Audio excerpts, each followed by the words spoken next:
Chapter 6 of 10 from Infinity by Paul W. Fairman. Brent Taber was drawn to Dr. Entman. He found, in the ugly little scientist, a rapport that seemed to exist nowhere else.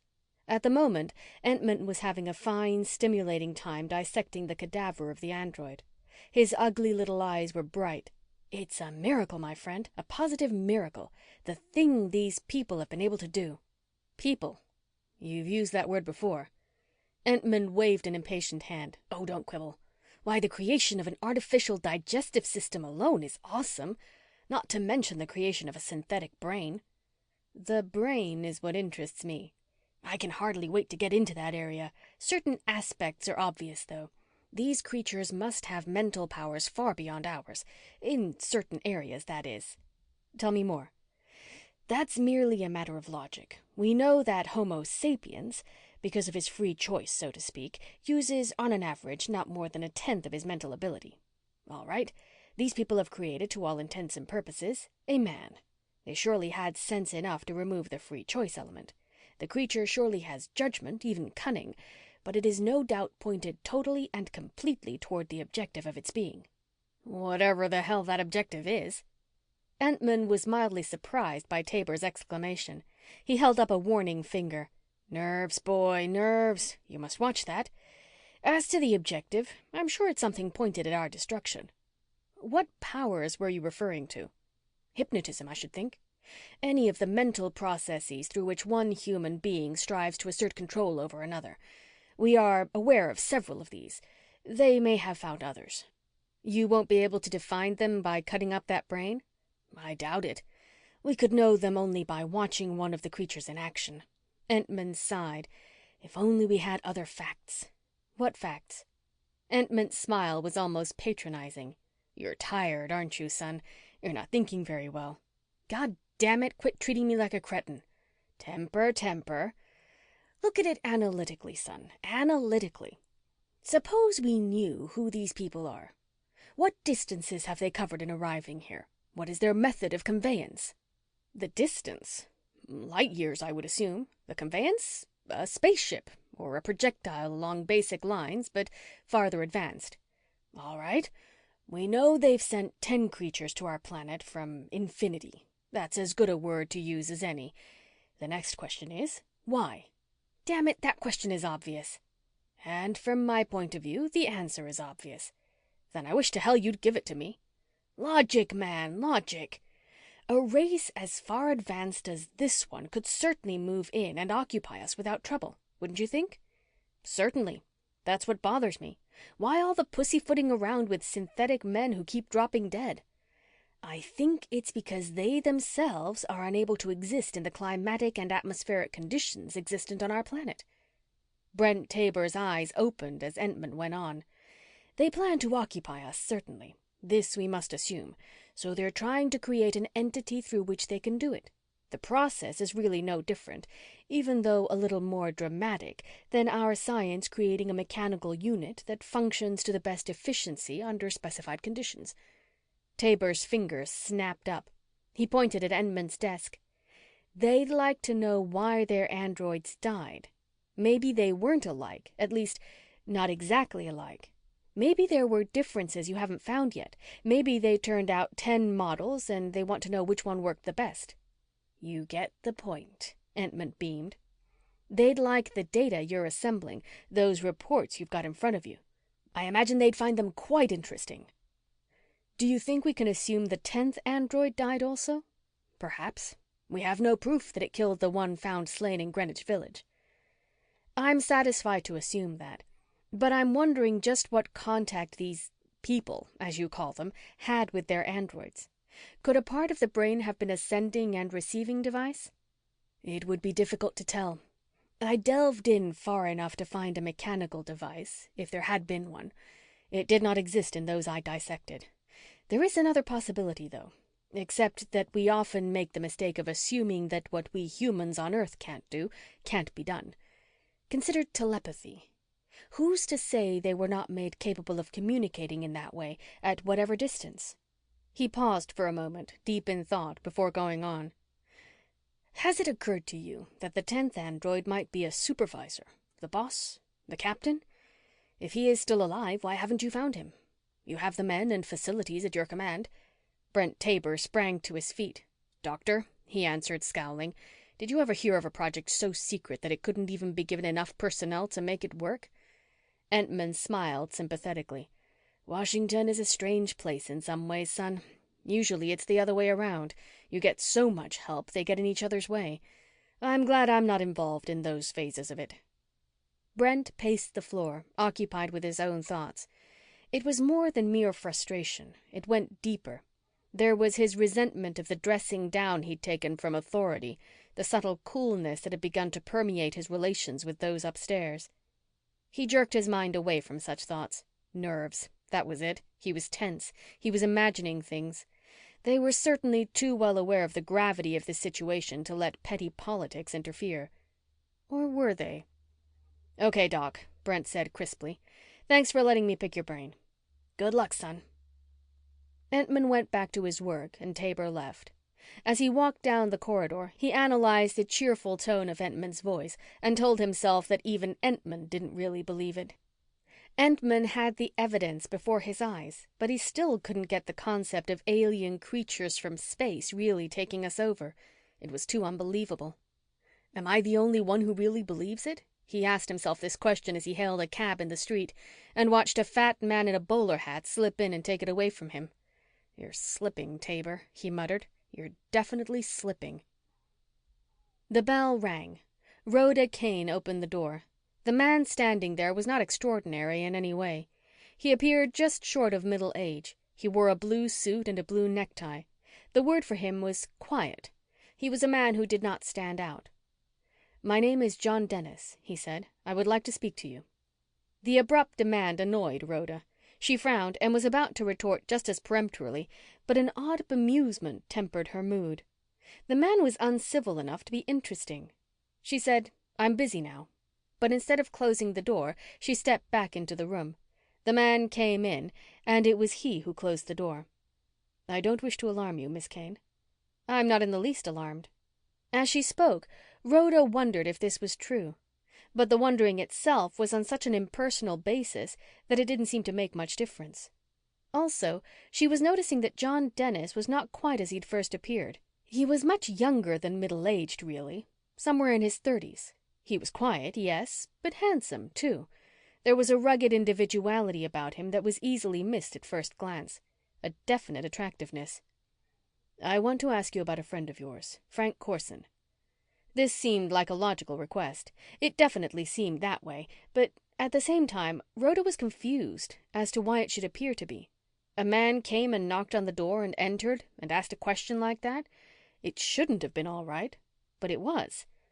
He probably had the right, she told herself, else he would not have asked. "What do you wish to know?" "Tell me about him." "He's a doctor. Frank is an intern at Park Hill Hospital. After he finishes there, he will go into practice. I guess that's about all there is to it." "He had a patient named William Matson." "William Matson?" "I don't know. He doesn't discuss his work with me."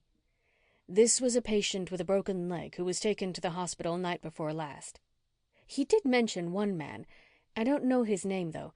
A man Frank said had 2 hearts. "What else did he tell you about this man?" "Nothing else. Frank had the case in emergency.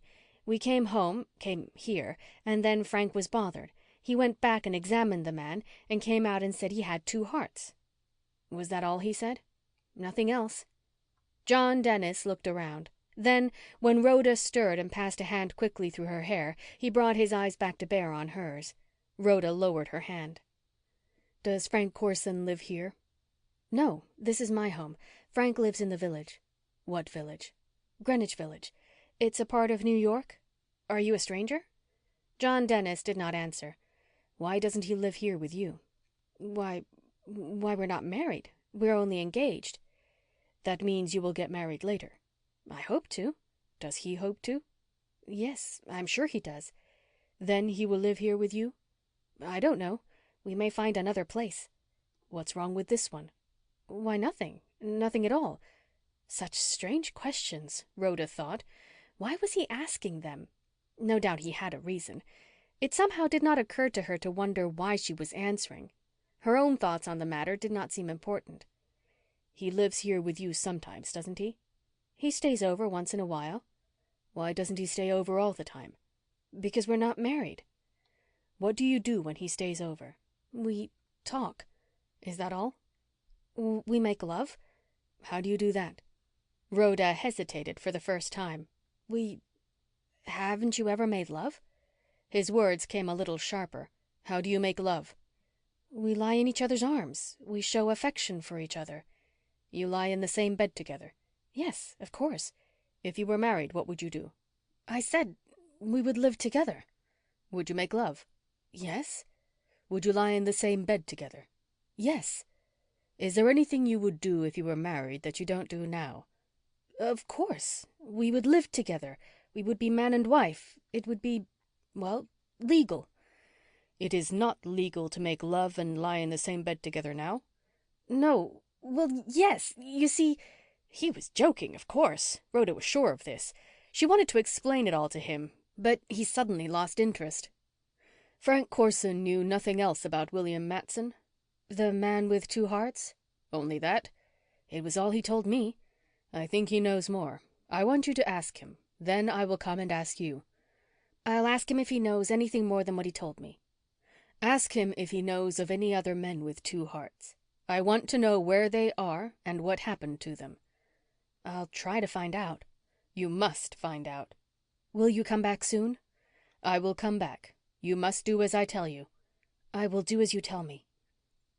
John Dennis had been sitting by the window, so that Rhoda had to stare into the light. He got up and approached her. She stood up and waited for him, motionless. He came close and looked at her curiously. His eyes went up and down her body. He laid a hand on her left breast and pressed gently. She did not move. I will come back. You will not tell anyone I have been here, or that we talked. He left without saying goodbye. After he was gone, Rhoda stood where she was, motionless, for several minutes. Her mind was on the place he had touched her. She had never before experienced such a reaction.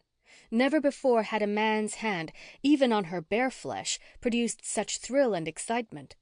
Desperately, her common sense struggled with this new thing. She dismissed with annoyance the callow schoolgirl thought that this was the way love finally came, in the door, unannounced, to take over a woman's heart and soul and body. Ridiculous. The intellectual Rhoda agreed, but the emotional Rhoda continued to toy with the idea, finding it a fascination, a joy. But there was something more than the intellectual and the emotional. A deeper, frightening numbness, a strange paralysis of mind she could not come to grips with. It kept eluding her, even as she reached out for it. Fear, she wondered? But mainly she thought of John Dennis, the strange man who had walked in her door and to whom she had surrendered without a struggle. My God, what happened to me? What happened to Rhoda Kane? Abruptly, she dropped the thought. It did not seem important. Senator Crane sat in the dining room of the Mayflower Hotel. His guest was Matthew Porter, a mystery man also of the Brent Taber type, but a little more clearly defined in that he had a title and a department of government. But far more important to Crane, he outranked Taber. One other point of importance, Matthew Porter was, in the terms even Senator Crane used, something of a fathead. Maybe I am a senator, Crane said jovially, and maybe we boys up there think we have a hand in directing you fellas. Still, I'm flattered that you could find time to lunch with me. Porter had a thin, aristocratic face, delicate features. His expression was usually benign, but there was steel behind it. He could scowl and hurl righteous invective, for instance, when a policeman questioned his right to park by a fire plug in spite of his official license plates. But mainly he was a shy person who nursed his inferiority complex in secret. That's very flattering, Senator, but the truth is quite the opposite. It's we fellows who are honored to put ourselves at your beck and call. After all, you're the ones the people elect to office. The flattery boomeranged nicely and put Porter one up on Crane. The people must be served, of course, Crane said, and that's one of the things I want to talk to you about, the people's interests. Matthew Porter cocked an alarmed eye as he bit into a roll. Have their interests been violated? Crane glanced around and lowered his voice. There's been too much loose talk going around about that project you've got Brent Taber on. Porter laid the roll down very carefully, as though he feared it might go off.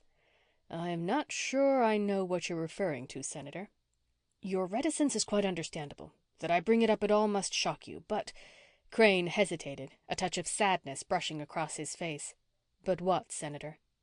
"You understand, certainly, that I hold the greatest respect for Brent Taber. That's why I hesitated to come to you." "It seems to me Halliday said something about calling Taber in. It had to do with a mild reprimand over Taber's attitude on legislative-executive relations." "Halliday?" Senator Crane asked innocently. "He's another of the really good men you picked for government service." "I trust Halliday implicitly, but he's carrying a big load, so I'm glad you came directly to me, Senator. Exactly what is the trouble?" "In plain words, there have been some bad leaks out of Taber's office. There is in existence a taped recording of a meeting." Porter was aghast. He tried to hide it, which made his greenish expression all the more ludicrous, as though he'd swallowed a worm out of his salad. "Impossible." "You'd think so, with all the top-secret precautions that have been taken." "How did you discover this?" Crane held up a restraining hand. "I'd be happy to tell you if it would serve any purpose, but believe me, it wouldn't. I would only tend to eliminate a contact who is extremely loyal to me and, I might add, to good government." "I understand. But I certainly can't imagine what has happened to Taber. I would have backed him with my last dime."